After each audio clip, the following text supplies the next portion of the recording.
جس دن مغیرہ بن شعبہ حاکم کوفہ کا انتقال ہوا تو جریر بن عبداللہ رضی اللہ تعالی عنہ خطبے کے لیے کھڑے ہوئے اور اللہ کی تعریف اور خوبی بیان کی اور کہا تم کو اکیلے اللہ کا ڈر رکھنا چاہیے، اس کا کوئی شریک نہیں، اور تحمل اور اطمینان سے رہنا چاہیے اس وقت تک کہ کوئی دوسرا حاکم تمہارے اوپر آئے، اور وہ ابھی آنے والا ہے۔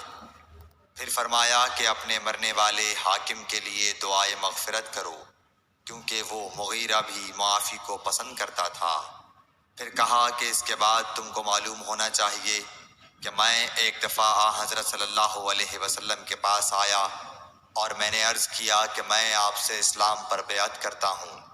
آپ نے مجھ سے ہر مسلمان کی خیر خواہی کے لیے شرط کی، بس میں نے اس شرط پر آپ سے بیعت کر لی۔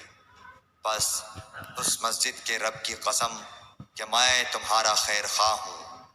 پھر استغفار کیا اور ممبر سے اتر آئے۔